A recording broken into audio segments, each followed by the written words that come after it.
Oi, gente. Esse é mais um podcast aqui da ETEC de Registro. Nós estamos nos encaminhando para o final da nossa edição de 2020, né, das nossas indicações literárias. Hoje é o último episódio que vai ser feito pelos alunos do ETIM de Desenvolvimento de Sistemas, né? É o nosso episódio de número 28. Então, a partir do próximo episódio, a gente vai ter mais 2 episódios pela frente e vão ser os dois feitos pela sala do segundo de administração. Então, fechamos com chave de ouro, com 2 clássicos da literatura, um livro que volta e meia aparece aqui nas indicações literárias, que é o Eduardo Kenzo. Tudo bem, Eduardo? Tudo bem, boa tarde aos ouvintes. É o Eduardo que vai trazer, que é o Eu, Cristiane F., 13 anos, drogada e prostituída, que é um livro que volta e meia alguém apresenta nas indicações literárias dos anos anteriores. É um livro bem popular entre os jovens, assim, eu já vi várias vezes assim, esse livro circular. E o Eduardo dos Santos, hoje nós temos um episódio com 2 Eduardos, né? Coincidência, não foi programado. Vai apresentar um clássico da literatura. Tudo bem, Eduardo? Tudo, boa tarde. Que é O Apanhador no Campo de Centeio, que é, assim, um livro também conhecidíssimo, muito importante, até para a história da literatura, por enfocar a adolescência, né? Que até então era algo que não fazia parte da faixa etária da literatura, né? Faixa etária é ou a juventude, ou a infância, ou a vida adulta. O papel do adolescente ainda não tinha sido explorado tão bem pela literatura até esse livro. Vamos lá então, gente, vamos começar? Só lembrando que nós somos da ETEC de Registro, nós estamos fazendo desde o mês de maio esse podcast que nós chamamos de Papo de Leitor, e é uma iniciativa com os alunos dos segundos anos daqui da nossa escola, e em parceria com o projeto Biblioteca Ativa, né? Porque a nossa escola ela conta com uma sala de leitura, que tem um projeto, né, que trabalha várias atividades de leitura, e uma dessas atividades é a divulgação de indicações literárias. Nos anos anteriores, esse trabalho era feito por meio de resenhas que os alunos escreviam e que nós espalhávamos pela escola, colávamos no banheiro, nas mesas de refeição, por tudo quanto é lugar. Com a pandemia, nós resolvemos transformar esse trabalho num podcast, né? Nós estamos aqui finalizando esse trabalho, foi um trabalho árduo, né, principalmente para os alunos que estão me ajudando a fazer edição, que na verdade fazem a edição de todos os episódios. Quero agradecer ao Arthur, que também está aqui, né, Arthur, nos bastidores aí, e vai editar também esse episódio, e eu espero que vocês gostem desse último episódio oferecido, produzido pelo pessoal de desenvolvimento de sistemas. Bom, vamos lá, vamos começar com o Eduardo Kenzo. Eduardo, conta pra gente quem que escreveu o Eu, Cristiane F., 13 anos, drogada e prostituída. Gente, o nome do livro é esse mesmo, tá? É imenso, mas é importante a gente frisar bem o nome, né? Eu, Cristiane F., 13 anos, drogada e prostituída. Quem escreveu? Isso mesmo. Quem escreveu foi 2 jornalistas. Kai Hermann, ele nasceu em 1938 em Hamburgo, e o Rochwick em 1941 em Berlim. Bom, Kai Hermann, ele foi um parceiro de Rochwick e ele foi laureado com o prêmio Theodor Wolff. Bom, na internet não fala muito sobre eles, mas o que mais eles teclam, mais falam sobre isso na internet é sobre esse caso da Cristiane F., que no caso, em 1978, eles encontram e entrevistam a Cristiane com seus 15 anos. E essa entrevista ela faria parte de uma pesquisa sobre os problemas da juventude, e era previsto para demorar umas 2 horas. Mas, por ser uma história muito forte e impactante, os jornalistas ficaram tão comovidos que durou 2 meses a entrevista. Nossa. E assim serviu como base para o livro. Bom, mais ou menos essa entrevista, ela, tipo, eles em 1978, o julgamento foi contra um empresário que pagava jovens prostitutas com heroína em troca de serviços sexuais. Aí Christiane era uma dessas testemunhas, e ao ser entrevistado, o Rick, ele percebeu que as declarações da jovem mereciam uma publicação maior, e se tornou esse livro. Entendo. Então eles decidiram transformar aquilo que seria uma entrevista como muitas outras, né? E que também serviria, de repente, de testemunha, alguma coisa nesse sentido. Aí eles resolveram transformar num livro, é isso? Isso. Entendi.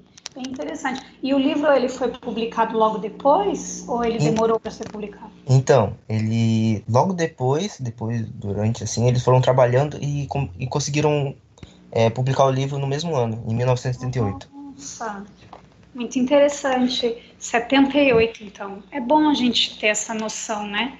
Porque é final da década de 70, a explosão das drogas, né, no mundo todo, né? Isso. Muito interessante. Vamos lá, Eduardo Santos. Eu ia chamar de Santos só, mas Eduardo Santos, né? Quem que escreveu O Apanhador no Campo de Centeio? Bom, o meu livro foi escrito por Jeremy David Salinger, que nasceu em 1º de janeiro de 1919, em Manhattan, Nova York, nos Estados Unidos, e morreu em 27 de janeiro de 2010.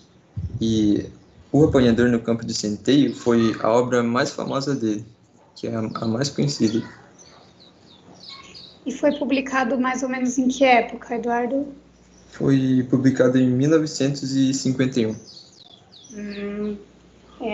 Por isso que antes da gente começar a gravar, a gente estava conversando, né, sobre o fato de que O Apanhador no Campo de Centeio, ele é considerado um dos 100 livros mais importantes da literatura, né,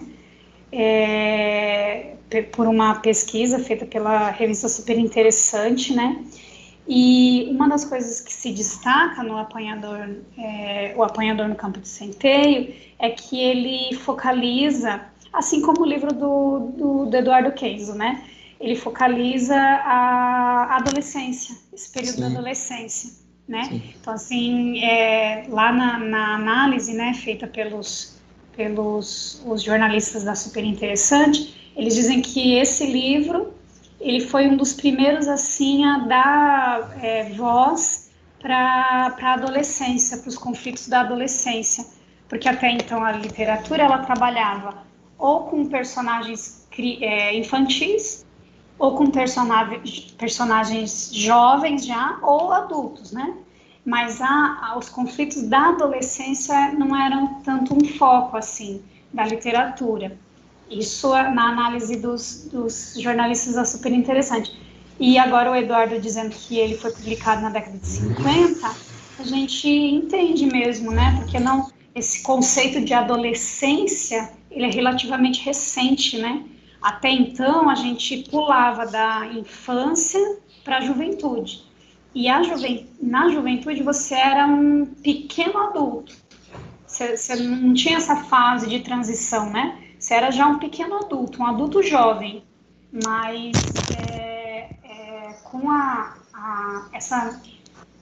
esse conceito da adolescência, as coisas mudam, né? Então, antes até a adolescência era vista como um período um pouco menor, e hoje há alguns estudiosos que dizem que a adolescência está se estendendo até quase os 20 anos. Eu acho um exagero, né?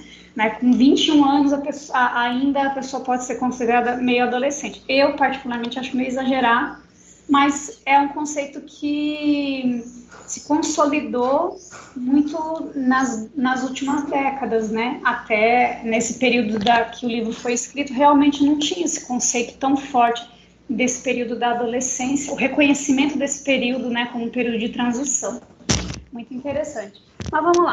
Agora eu vou perguntar um pouquinho, vou começar com o Kenzo de novo, vou perguntar um pouquinho sobre como que é o livro, como que é a história da Cristiane, como que é essa história contada, né? Como que é, Eduardo? Então, o livro ele relata a história real de uma jovem chamada Cristiane. Então, dando ênfase a uma história real Uhum. e fala sobre os efeitos das drogas na vida dela. O livro ele é contado em primeira pessoa, sendo que ela Hum, conta desde criança até os 15 anos, que foi quando ela foi entrevistada. E o livro ele tem 320 entendi. páginas. Ele meio que vai vindo, ele vai vindo meio como se fosse um, não vem em forma de entrevista, né? Ele vem em forma de Isso, relato, assim, como se é, fosse uma autobiografia, né? uhum, uma forma Hum. de relato. É, ela tem 320 páginas e esse livro ele se tornou um best-seller na Alemanha e foi traduzido para 15 idiomas, vendendo mais de 3 milhões de cópias pelo mundo. Entendo, mas a menina era da Alemanha? Ela nasceu na Alemanha. Entendi, entendi. E aí, como que ela vai contando, assim, mais ou menos a história dela? O que que quais as partes, assim, que mais chamaram sua atenção, assim, do relato dela? Então, a Cristiane ela nasceu em Hamburgo, na Alemanha, né, em 1962. E a história basicamente ela começa com Cristiane, que no começo era uma garota que morava com os pais e a irmã dela. Bem, aí começa. O pai dela era bem transtornado e batia na mãe e as Hum. filhas, muitas vezes quando chegava bêbado em casa. E ele não aceitava que tinha esposa e filhas. Aí tanto que quando um amigo dele ia visitar eles, ele tinha tanta vergonha de sua família que as filhas deveriam chamar ele de tio e a mãe de irmão. Nossa, que louco. E já a mãe de Cristiane, ela era uma mãe que, quando morava com os pais não deixavam ela fazer nada. E uma maneira dela fugir foi ela se casar com o primeiro cara que aparecesse na frente dela, que no caso era o pai de Uhum. Cristiane. E dessa forma, os pais de Cristiane se separam e as filhas começam a morar só com a mãe. No livro, vemos que também os relatos da mãe, que falava meio inocente, que nunca imaginava a Cristiane no meio das drogas e que não queria acreditar nisso, mas que mais pra frente ela descobre.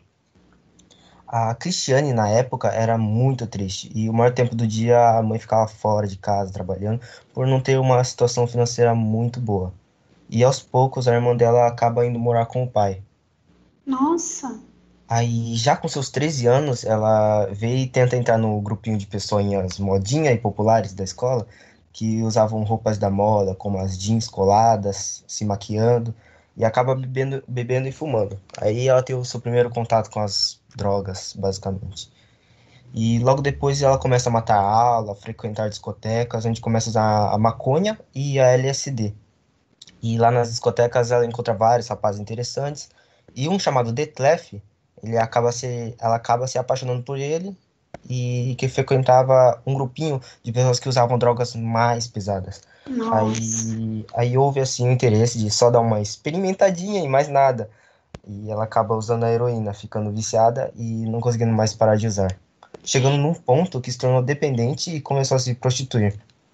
Que é uma droga, né, Eduardo, que é uma substância que para os adolescentes mais jovenzinhos pode ser, nossa, heroína, o que é heroína, né?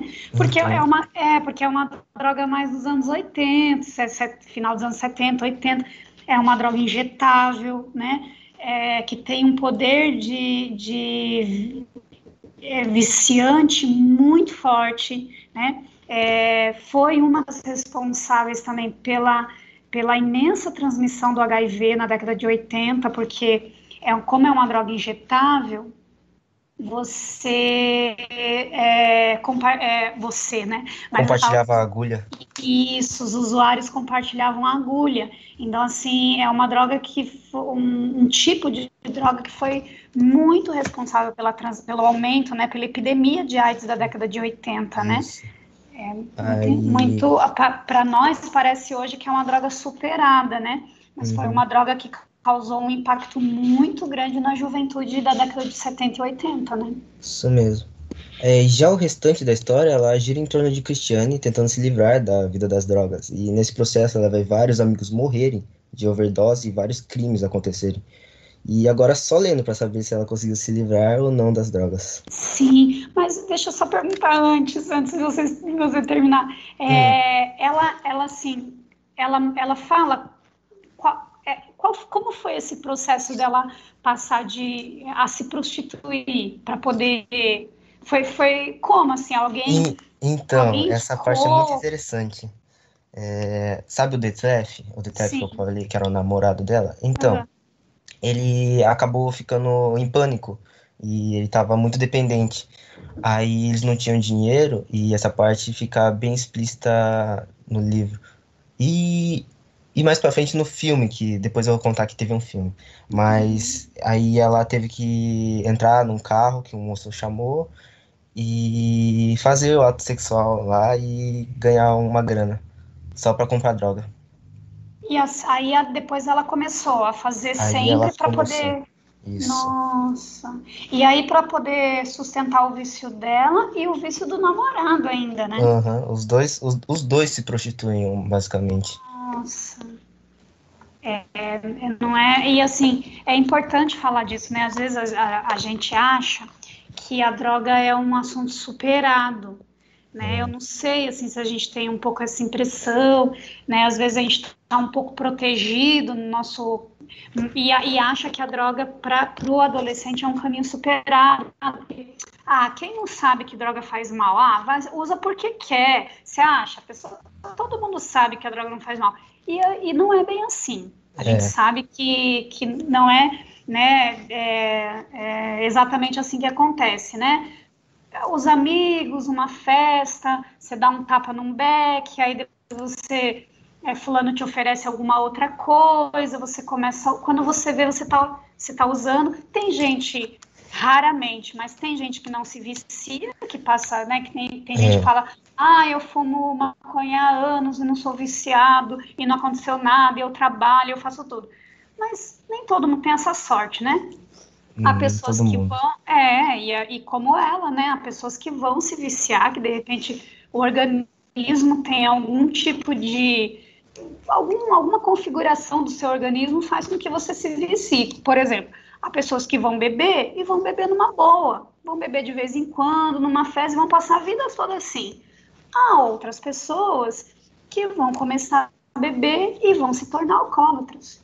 Isso é comprovado cientificamente, entendeu? Então, assim, não é preciso que haja essa discussão para que a gente não fique com aquela ideia de que a questão das drogas está superada, que a gente está muito longe disso, e também que a pessoa ela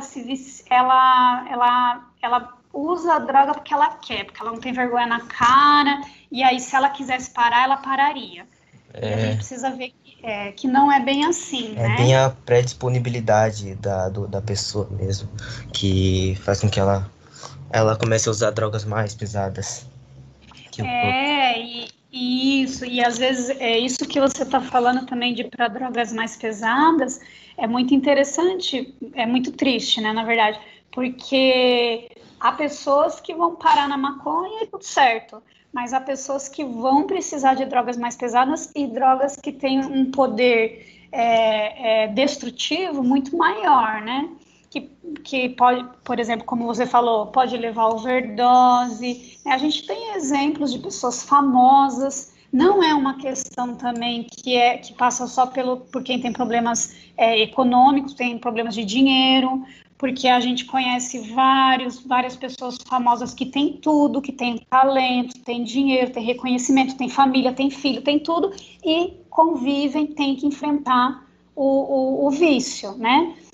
E então, assim, é uma doença que pode ser evitada, digamos assim. É mais ou menos como você evitar comer açúcar, porque você sabe que você pode ficar doente se você tem, sei lá, algum tipo de diabetes que realmente você não pode usar nada de açúcar, né? Mas é importante falar, e falar sem tabu, falar de uma maneira aberta, porque senão os jovens eles podem ouvir um outro tipo de discurso. Se a escola não fala, se os pais não falam porque acha tabu, ou porque acha, meu filho não vai, que nem você falou, né? A mãe dela achava que ela nunca ia se envolver com drogas. Meu filho não vai se envolver. Meu filho não. Meu filho estuda em tal escola. Meu filho não tem problema nenhum porque ele vai usar droga. Se a gente levar nesse nível a discussão, a gente pode incorrer no erro de discutir de uma maneira clara para mostrar os efeitos, para mostrar o perigo, porque há um outro discurso muito forte entre os jovens, que é o de que a droga tá tudo certo, usa aí, não tem nada a ver, é legal, a vida é ruim mesmo, vamos usar. E que é um discurso, se não for combatido por um diálogo muito franco, sem tabu, sem julgamento, é um discurso que fica mais forte na cabeça do jovem, né? Então, é preferível que a gente fale de uma maneira aberta e franca sobre o uso de droga, e inclusive sobre o uso de álcool, por exemplo, que é uma droga também, que pode viciar muito mais rápido e que você consegue em qualquer lugar, que é uma droga lícita praticamente, do que você deixar cobrir esse tipo de conversa, temendo que esse tipo de conversa possa ter um efeito contrário do que o que você quer, daquilo que você pretende, enquanto há um outro discurso por aí muito forte, fazendo a cabeça dos jovens, né? Como nas festas, nas rodas de amigos, que é um outro discurso, é o discurso, usa aí, dá só um tapa aí, não tem problema não. Que a vida é sua, usa aí, não tá, e tudo bem, né? É muito séria a questão, né? Mas vamos lá. E aí ela vai contando, aí ela vai falando como ela se prostituiu, tudo, e aí ela conta mais ou menos até essa fase aí dos 15 anos. Aí não tem nenhuma pista, nada sobre... Então, eles até, agora falando, publicaram outro livro. Ela publicou em 2014 um outro livro chamado Eu, Christiane F., A Vida Apesar de Tudo, que conta sobre o que aconteceu depois que ela ficou famosa, depois que ela lançou esse livro e veio a entrevista. Que legal, em 2014. 2014. E aí são os mesmos, você sabe, são os mesmos jornalistas ou não? Não, Ela... aí agora ela é a autora. Ai, que legal, muito legal. Então, Christiane F., com que é a vida? Apesar de tudo. A vida apesar de tudo. Então, você estava falando que você ia falar do filme, como que é? Então, eu ia falar do filme mais ou menos porque ele foi adaptado ao filme em 1981, que teve até a presença do cantor e ator David Bowie. Que é um ídolo da época também, inclusive, Isso. né? Nos anos 80 só deu ele, né? E aí eles transformaram. Não teve mais nenhuma adaptação, só essa de 81? Só essa de 81. Muito interessante. Beleza. Agora vamos lá para Eduardo Santos. Eduardo, conta um pouquinho pra gente como que é a história do O Apanhador no Campo de Centeio. Bom, o livro ele é narrado em primeira pessoa e o personagem principal é um rapaz chamado Holden Caulfield, de 17 anos. E a personalidade dele é que ele é um cara de mal com a vida e também sempre critica as coisas e as pessoas à sua volta, né? Ele também é um rapaz rebelde, despreocupado com a vida ou com seu futuro. E, bom, a história ela começa com Holden sendo expulso, com Holden contando de quando ele tinha 17 anos e contando uma história de quando ele foi expulso do colégio que ele estudava, que é o Colégio Pensey. E o motivo dele ter sido expulso é justamente por causa que ele não se preocupava em tirar nota boa, mas a única matéria que ele gostava era de língua portuguesa. Língua portuguesa não, mas o inglês, né? Sim. Bom,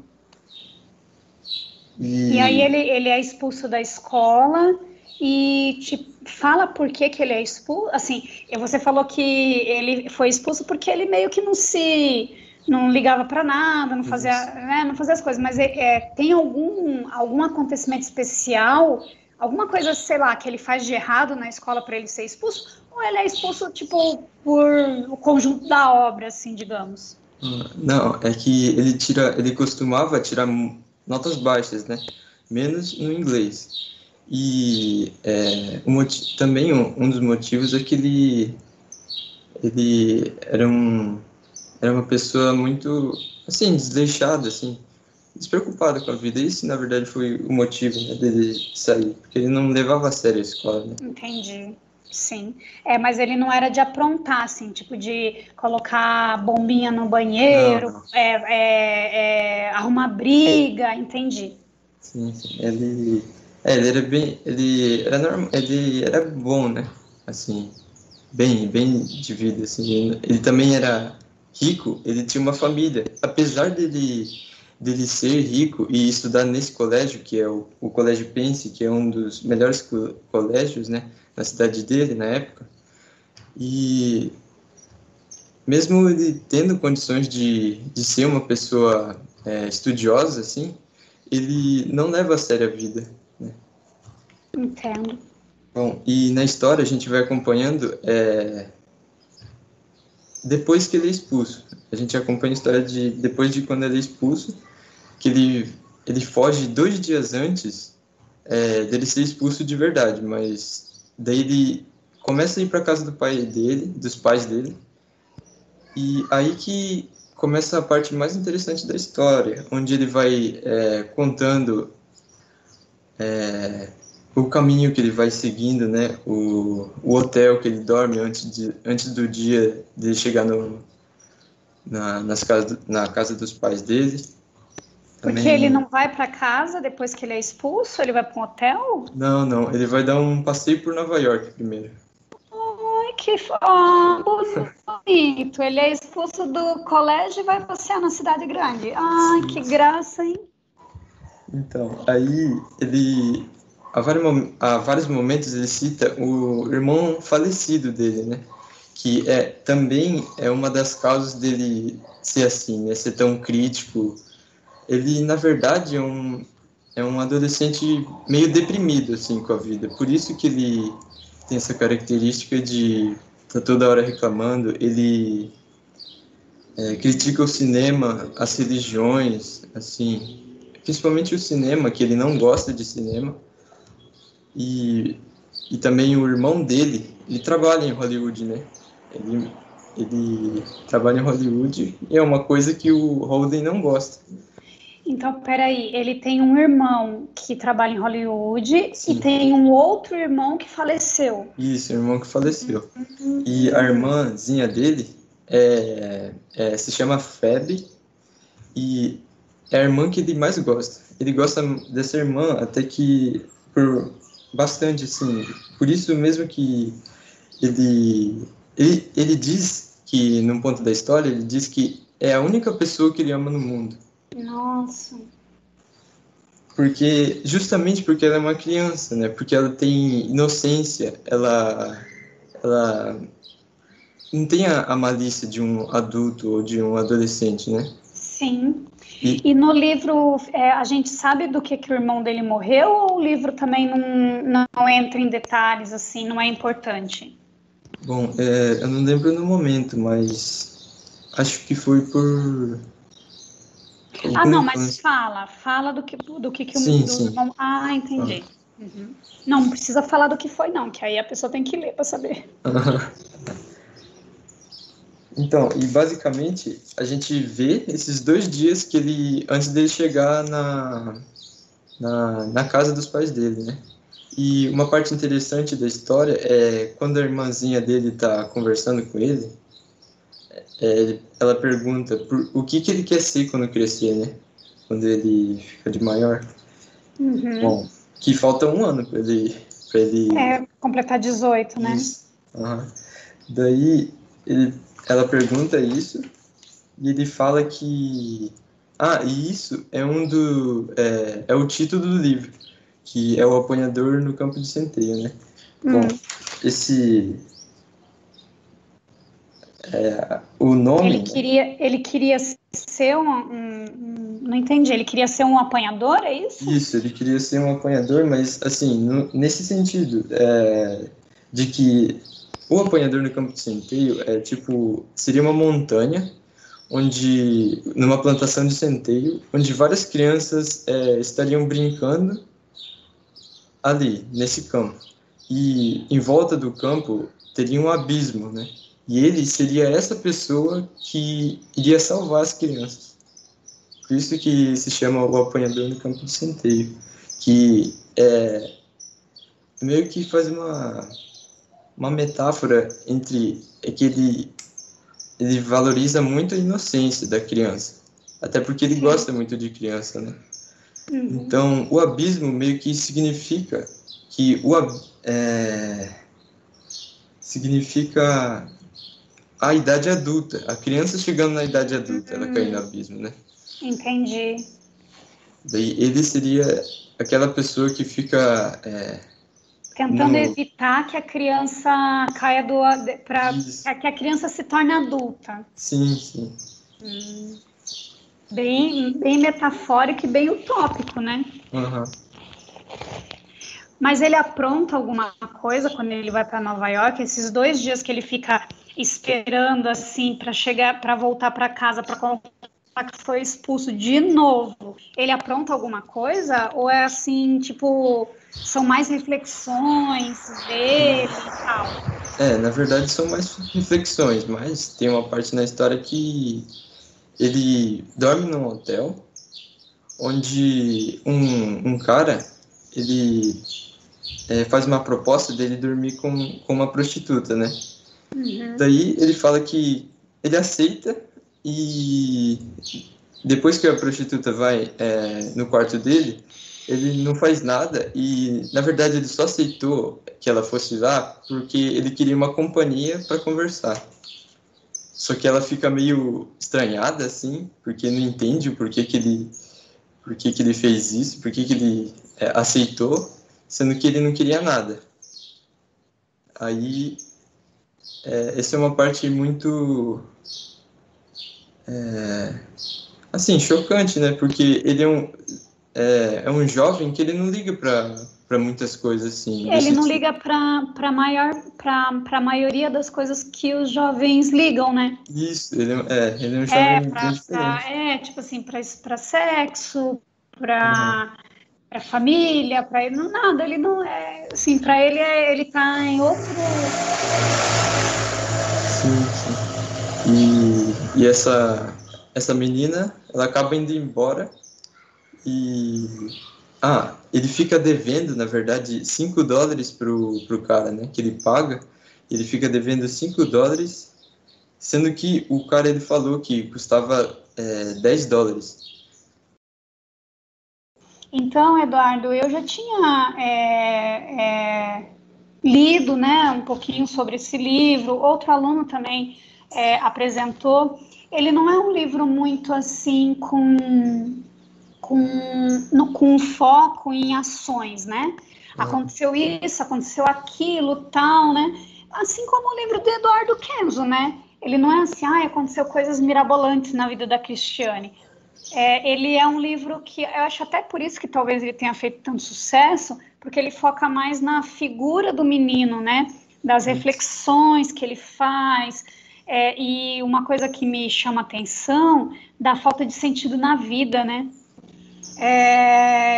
De perspectiva, a falta, assim, quando a pessoa não consegue encontrar o sentido da vida, por que eu tô aqui, para que eu vou me incomodar em estudar? Esse é um tipo de sentimento, esse vazio, assim, ele é um tipo de sentimento que ele infelizmente, né, mas ele é comum entre alguns jovens, né? Ele é muito comum mesmo, assim. Então, tanto da Cristiane, a gente ainda fica pensando que é uma questão também que o que leva ela às drogas, além da influência de estar num meio em que oferecem droga para ela, é também essa questão um pouco da família, violência com a qual ela teve que lidar, a falta de condições e tal. Mas no caso do seu personagem, do personagem do apanhador no campo de centeio, a própria passagem da adolescência para a vida adulta. Ela é um período de transição onde tudo fica meio confuso.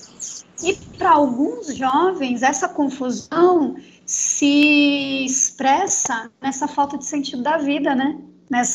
Nesse questionamento, o que eu estou fazendo aqui? Ai, essa vida é... Ai, para que isso? Né? Qual o sentido da gente se esforçar, né? Isso é muito triste, mas é uma realidade. Muitos jovens passam por isso. E o livro é corajoso, na medida que ele toca a ferida, né? Ele toca. Existe esse sentimento de vazio quando você sai da infância e vai para a juventude, para a vida adulta, que você não é nem adulto, você não é mais criança e você também não é adulto ainda. E esse período é um período legal, porque você vive bastante coisa, se diverte, mas esse período pode trazer essa série de inquietações, de chateações, né?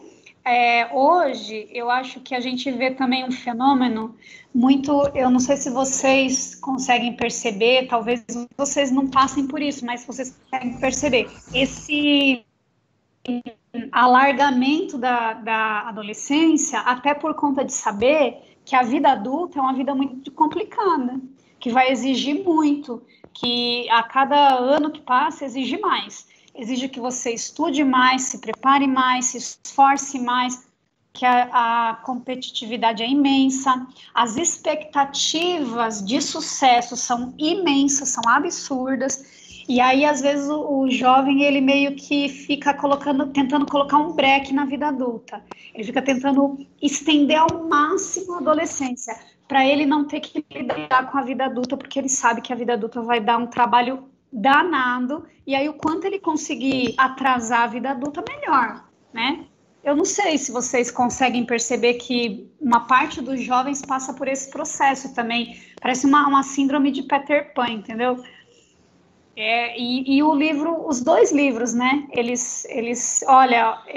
meio como se eles mostrassem o que pode acontecer com a juventude nesse período de transição. Ou a juventude ela pode sucumbir às questões, aos problemas e ir para o caminho das drogas, ou mesmo não indo para o caminho das drogas, elas podem também chegar a esse nível de insatisfação, de tédio do personagem do apanhador no campo de centeio, né? Infelizmente, não é nenhum desses dois caminhos que a gente imagina que seja o melhor, o mais adequado, mas são caminhos possíveis, né? Infelizmente. Né? Agora, deixa eu perguntar para Eduardo Kenzo, como que ele descobriu o livro da Cristiane, se foi indicação, como que esse livro chegou até você? Bom, eu como basicamente não sou muito de ler, eu pedi ajuda para minha mãe. Aí lá em casa ela tem um quartinho, né, cheio de livros que eram da minha tia. Minha tia gostava muito de ler livro. E alguns deles minha mãe acabou lendo, e ela recomendou esse para mim e eu comecei a ler. E aí eu achei bem interessante apresentar ele, tanto por ser um relato da vida de uma adolescente, contando o que passou na vida dela. E um assunto muito importante, se tratando que pode acabar com a vida de uma jovem já cedo, assim. Sim, e eu acho muito legal também essa indicação vir da sua mãe, né? Porque a gente tem falado aqui nos outros episódios, né? Vários alunos comentaram, eu procurei o livro, esse aqui foi minha irmã que leu, foi um amigo, mas é muito legal quando essa troca de experiência leitora vem por parte dos pais, né? Porque normalmente você pode imaginar assim, uma coisa que meu pai gostou, eu acho que eu não vou gostar, porque é de outra época, de outra geração. E aí não, né? Tem muita coisa que tem muitos gostos que você pode partilhar com seus pais, mesmo eles sendo de outras gerações, né? Muito legal. Agora, Eduardo Santos, como que você chegou até esse livro? Bom, eu procurei, né, um livro relacionado à psicologia, né? Aí eu encontrei esse que eu achei muito interessante, justamente por causa da parte reflexiva do livro, né? Que é um jovem conhecendo o mundo, entendendo como que o mundo é injusto, a falsidade do mundo, né? Os problemas, assim. Aí, e também é por causa que é um adolescente descobrindo isso. Então eu achei interessante. Sim, mas assim, você você falou que te chamou a atenção também porque é um livro meio que ligado à psicologia, mas já é seu interesse, é isso? Sim, Assim? sim. Muito legal também, né? Quando você consegue um livro literário que explore uma área da qual você gosta. Tipo, a pessoa gosta de história, ela pega uma narrativa, um romance que tenha dados históricos. Aí gosta de psicologia, um livro de psicologia, de geografia, de, sei lá, artes marciais. Muito legal também, né? Agora, por que vocês acham que por que vocês gostaram desse livro, né? E por que vocês acham que ele é uma boa indicação uma indicação literária para passar para quem acompanha aqui o podcast? Eduardo Kenzo? Bom, é um livro que ele passa uma visão muito importante para as pessoas de assim como uma droga ela pode mudar a vida de uma pessoa e no caso da Cristiane como um jeito bobo de pensar que só porque os outros usam eu devo usar ou achar que é maneiro ou descolado ficar usando drogas e assim como ela pensou que achar que só dar uma experimentadinha não vai dar nada e no livro mesmo, a Cristiane ela fala e passa por tratamentos e fala que consegue se controlar numa boa, mas que na verdade não consegue. E lá na história ela fala que não se contentava mais com maconha e começa a usar drogas mais pesadas até chegar na heroína. O livro mostra bastante como não vale a pena usar drogas, tanto que Cristiane fala logo depois de usar se arrepende de ter começado a usar. Ela tem uma visão muito clara, né, do processo, né? É interessante você ouvir isso num relato verídico, né? Um relato real, né? Porque às vezes quando você fala, a pessoa fala assim, mas você não sabe, você não usou. Aquilo que tá falando, você não sabe. E aí a gente tá ouvindo de alguém que realmente usou, sabe do que tá falando, né? Então fica mais confiável o relato dela, né? Interessante. Eduardo Santos, desculpa, mutei aqui sem querer o meu próprio microfone. Por que você está indicando esse livro?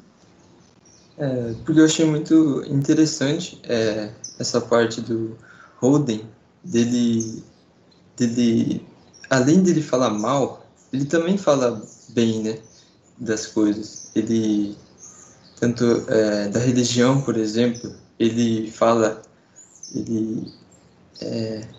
indaga Deus dele ser bom ou mal, né? Uhum. Uma parte muito interessante que eu gostei, justamente por causa que é um adolescente vendo tá fazendo essas perguntas, né? Isso. E que tá fazendo e que tem coragem de fazer essas perguntas, né? Sim. E pra época não era costume, né? Isso. Então, isso que eu acho fabuloso, assim, né? Não era costume, né? É um livro pioneiro, digamos assim, nesse sentido, né? Uhum.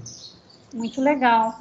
Mas eu acho os dois livros muito interessantes. São livros que não devem ser fáceis de ler, no sentido assim de que eles levantam, né, algumas questões delicadas, fortes, né, de sofrimento.